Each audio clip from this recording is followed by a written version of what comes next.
Pourquoi la France ne protège-t-elle pas sa population contre le risque aluminium? Tout s'est joué il y a 12 ans, quand le ministère de la Santé a enterré ce dossier.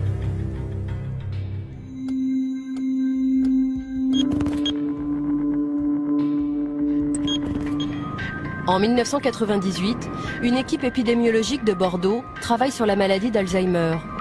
Elle fait une découverte importante. Une forte teneur en aluminium dans l'eau du robinet pourrait être un facteur de risque de la maladie d'Alzheimer. C'est Jean-François Dartigues qui a supervisé cette étude. Elle a été publiée par son équipe à l'INSERM, un institut de recherche qui dépend du ministère de la Santé. Ses conclusions étaient formelles. L'aluminium multiplierait par 2 le risque de la maladie d'Alzheimer. L'exposition à un taux d'aluminium dans l'eau d'adduction supérieur à 100 microgrammes par litre était associée à un risque majoré de maladie d'Alzheimer, un risque à peu près augmenté de 50%. 100 microgrammes par litre, c'est la moitié de la norme actuelle. Cette information fait l'effet d'une bombe et les gros titres de France Soir. Le 14 octobre 1998, ce journaliste publie l'information. Voilà l'article qu'on avait sorti à l'époque, donc avec les déclarations de Jean-François Dartigues et d'un certain nombre de scientifiques. Enfin bon, ça a été donc l'explosion immédiate. Lorsque Roger Langlais contacte Jean-François Dartigues, le chercheur est catégorique sur ses résultats. J'ai appelé Dartigues, celui qui dirigeait l'unité de recherche. Et puis, donc à l'époque, il se montrait très naturellement convaincu. Il me disait, ça fait 2 ans qu'on vérifie nos résultats, donc on ne va pas encore les vérifier. Et il déclarait, on devrait tout de suite demander à la population, dans les communes où on atteint 100 microgrammes ou plus, d'arrêter de boire de l'eau du robinet, tout simplement, et de boire de l'eau en bouteille, en attendant d'utiliser un autre système. Et tout de suite, la préconisation, évidemment, de cesser de traiter l'eau du robinet avec de l'aluminium. Il vous dit ça à l'époque? Il me dit ça à l'époque, c'est vraiment très clair. Voilà. Il n'y a pas la moindre ambiguïté, il n'y a pas le moindre doute. Il n'en est plus au stade des doutes, il en est au stade des certitudes vérifiées. Le jour où François fait sa une, surprise. Une étude de l'INSERM de Bordeaux à prendre avec précaution. Elle établit un lien entre l'aluminium présent dans l'eau du robinet et puis la maladie d'Alzheimer. Jean-François Dartigues désamorce la bombe sur TF1. Le chercheur est soudain devenu très prudent. J'insiste sur le fait qu'il s'agit simplement d'une association statistique et qu'on ne peut pas, absolument pas conclure à une relation causale sur une seule étude. Pourquoi le scientifique a-t-il minimisé les conclusions de son étude? Le jour même, le chercheur Guy Berton était aux côtés de son collègue Jean-François Dartigues, juste avant qu'il n'accorde une interview à TF1. Selon lui, Jean-François Dartigues aurait reçu ce jour-là un coup de téléphone de Bernard Kouchner, alors secrétaire d'État à la Santé. Il a appelé Jean-François Dartigues au téléphone pour lui intimer l'ordre d'aller le soir même à TF1 démentir les propos qu'il avait tenus, qui plus est lui-même, dans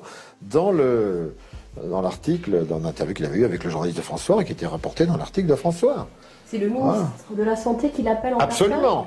Absolument. C'est ce que m'a dit Jean-François Dartigues en revenant, en disant « Monsieur Berton, je suis désolé, je ne pourrai pas assister à votre séminaire de cet après-midi parce que Kouchner me demande d'aller à la télévision ce soir à TF1, sur TF1, démentir les propos tenus par mon équipe et moi-même concernant l'aluminium. » Certaines personnes m'ont dit que vous aviez reçu un coup de fil le jour justement de cette une pour vous demander d'aller minimiser un peu votre étude. Non, absolument pas. Absolument pas. Non, absolument pas. Non, ça je peux vous affirmer, absolument pas. Guy Berton dit pourtant être sûr de lui. Il affirme se souvenir très bien de son indignation. Je dis qu'il n'était pas le chercheur du ministre, ni du gouvernement français, mais qu'il était le chercheur de la totalité de la population française et même de la totalité de la population mondiale. Voilà, c'est ça un chercheur. Le chercheur n'a pas de compte à rendre à un ministre. Voilà. Il a un compte à rendre à sa conscience, c'est tout. Et qu'est-ce qu'il vous dit, lui, comme réponse? Ah, la réponse a été très simple. Alors là, je m'en souviens comme si c'était hier. Il a répondu oui, mais moi, si je veux des crédits l'année prochaine pour mon unité. Voilà, c'est tout. Malgré nos multiples relances, la chargée de presse du ministre Bernard Kouchner n'a pas donné suite à notre demande d'interview. Je vous confirme que son emploi du temps est très chargé. Nous devons déjà refuser beaucoup de demandes d'entretien sur des sujets d'actualité essentiels. Les scientifiques vont se faire discrets, mais 2 ans plus tard, le ministère de la Santé commande tout de même une étude à l'AFSA. C'est l'organisme d'État qui veille sur la sécurité alimentaire des Français. En 2003, voici son rapport. 16 millions de Français boivent une eau traitée au sel d'aluminium. Près de 4 millions boivent même une eau qui dépasse la norme. Et pourtant, selon les experts de l'AFSA, il n'apparaît pas nécessaire de fixer pour les eaux une référence de qualité inférieure à 200 microgrammes par litre. Pour l'AFSA, l'affaire est réglée, on ne touche pas à la norme. Marie Favreau est directrice des risques sanitaires dans cet organisme. Aujourd'hui encore, elle est convaincue du bien fondé de cette décision. La référence de qualité qui est de 200 mg par litre d'aluminium, pour vous, est une bonne référence est une très bonne référence. Pas une très bonne, est la référence de qualité. Et alors, qu'est-ce que vous recommandez sur quand on dépasse la référence de qualité en aluminium? Alors, nous recommandons rien. L'AFSA ne recommande rien, même quand la norme est largement dépassée, comme à Saint-Prégé-d'Allier par exemple. Là, par exemple, vous voyez, c'est une commune de Haute-Loire, c'est une analyse qui date de 2009. Il trouve en aluminium 1230 microgrammes par litre. Donc on est quand même 6 fois au-delà des références de qualité. Alors est-ce que cette eau doit être consommée ou pas?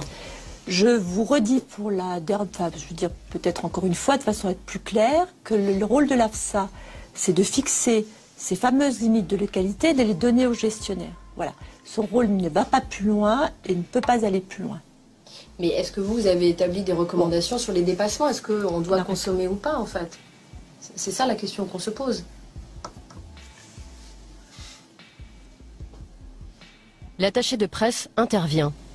Sophie, je pense hier, on n'aborde pas les questions de la gestion. Ça, c'est le gestionnaire. Oui, mais c'est savoir quelles recommandations on a sur les dépassements de référence de qualité, en fait. Est-ce qu'il y a des recommandations ou pas qui existent, en fait? Est-ce qu'on peut couper l'émission? On coupe l'émission. Voilà, c'est tout. Mais en fait, j'aimerais comprendre pourquoi. Moi, je vous demande... Je vous demande de couper l'émission.